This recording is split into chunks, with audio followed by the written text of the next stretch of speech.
sebuah kisah dahulu kala di kerajaan Nambararu. Hiduplah seorang raja yang bernama Aswakina. Sang raja mempunyai permaisuri yang bernama Permaiswari dan seorang selir yang bernama Dewi Dursilawati. Sekian lama bertahta, Raja Aswakina belum juga mendapatkan putra mahkota untuk meneruskan kerajaannya. Hal ini membuat sang raja gundah. Setiap hari ia selalu duduk termenung.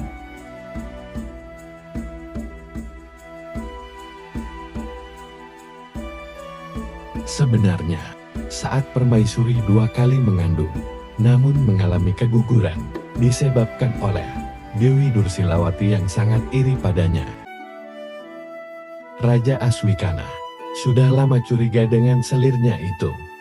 Maka sang raja harus lebih memperhatikan kesehatan sang permaisuri, khususnya dengan hal makanan. Sang raja memerintahkan kepada Dayang agar selalu memeriksa makanan permaisuri. Sejak saat itu, segala kebutuhan makanan dan minuman permaisuri senantiasa dalam pengawasan istana. Akan tetapi sang selir licik itu tak kehabisan akal. Dia pergi ke seorang dukun untuk melakukan sesuatu kepada bayi. Ia meminta, sihirlah bayi yang ada di kandungan permaisuri, karena kelak dia akan mengancam keberadaanku di istana. Ucap selir licik itu, dan dukun itu pun mengabulkannya. 9 bulan telah berlalu. Semenjak sang dukun menyihir bayi tak berdosa itu, tibalah seorang putra mahkota yang sudah dinanti-nantikan oleh paduka raja. Akan tetapi, alangkah selanjutnya keluarga istana, terutama sang raja melihat putranya lahir tak seperti bayi pada umumnya. Bayi memiliki tubuh bulat bagai kendi. Meskipun demikian mereka tetap menerima keadaan itu. Namun sang raja tak ingin putranya cacat seumur hidup. Untuk itu, dia memanggil seorang petapa sakti mandraguna untuk melihat putranya. Raja menceritakan perihal keadaan putranya. Dengan bijak sang petapa memberitahukan bahwa yang dialami oleh putranya adalah ulah sihir. Mendengar hal itu raja sangat marah.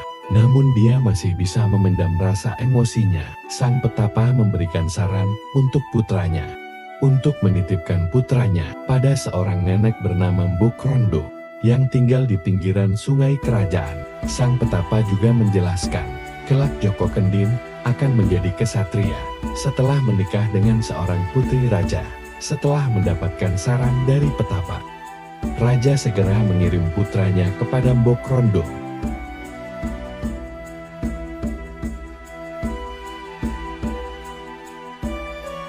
Mbok Rondo pun merawatnya dengan penuh kasih sayang. Berjalannya waktu, Mbok Rondo sering mengajak Joko Kendil ke ladang. Dia adalah anak yang rajin baik hati dan suka membantu. Semua orang suka padanya. Waktu berjalan begitu cepat. Kini Joko Kendil tumbuh menjadi pemuda dewasa. Ia semakin rajin membantu ibunya bekerja di ladang. Pada suatu hari raja dari negeri seberang beserta rombongan sedang berkunjung. Raja itu mengajak 3 putrinya. Putri yang terkenal kecantikannya. Ketika putrinya Punten melewati Joko Kendil, tak sengaja mata mereka saling menatap satu sama lain. Seketika Joko Kendil jatuh hati. Di sepanjang jalan pulang Joko Kendil masih terbayang wajah putrinya Punten sangat cantik. Dan Joko Kendil berniat untuk meminangnya. Aku punya satu permintaan. Apa itu, Nak? Aku ingin menikahi putri seberang yang bernama Putri Ngapunten. Astaga, Nak, kita harus sadar diri, kita tuh orang miskin. Ayolah, Bu, ayolah. Tidak usah, Nak. Joko Kendil pun masih berusaha untuk membujuk ibunya. Ya sudahlah, Ibunya Nak, pun jika itu menuruti keinginan. keinginannya. Joko pun sangat berterima kasih pada ibunya. Joko Kendil dan Mbok Rondo menghampiri kerajaan negeri seberang untuk menemui Putri Ngapunten. Putri, bolehkah anakku melamarmu? Silahkan, aku menerima lamaran anakmu.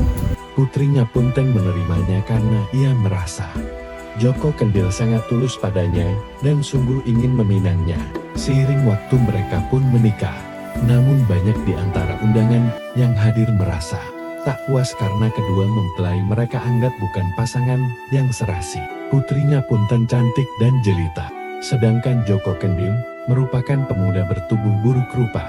Usai pernikahan peserta meriah diselenggarakan selama 40 hari. Namun ada yang aneh, setiap malam Joko selalu beralasan sakit hingga tak bisa hadir dalam perayaan.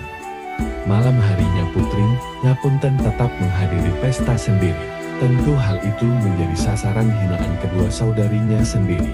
Putri Ngapunten pun tidak tahan dengan semuanya. Putri Ngapunten benar-benar marah. Ia pun pergi ke kamarnya dan memecahkan sebuah kendil yang ada di kamarnya. Kemudian seorang pemuda datang menghampirinya. Sang putri terkejut karena ada orang asing yang masuk. Namun sang pemuda menjelaskan siapa dirinya.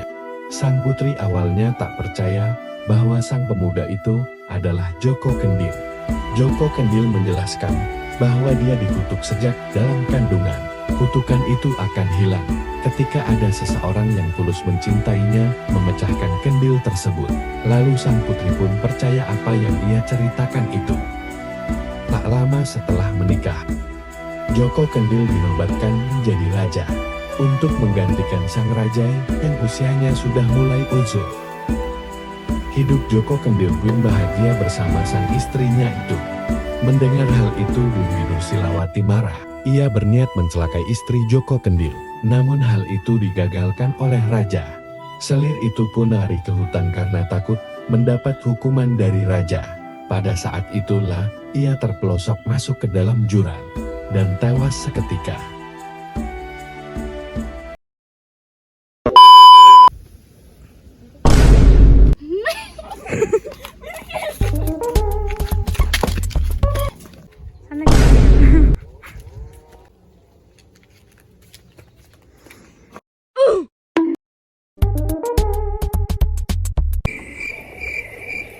Agus lapar, Bu.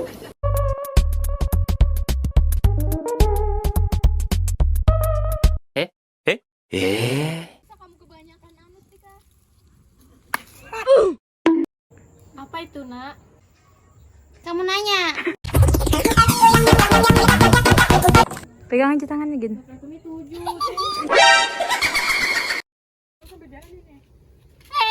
Dapat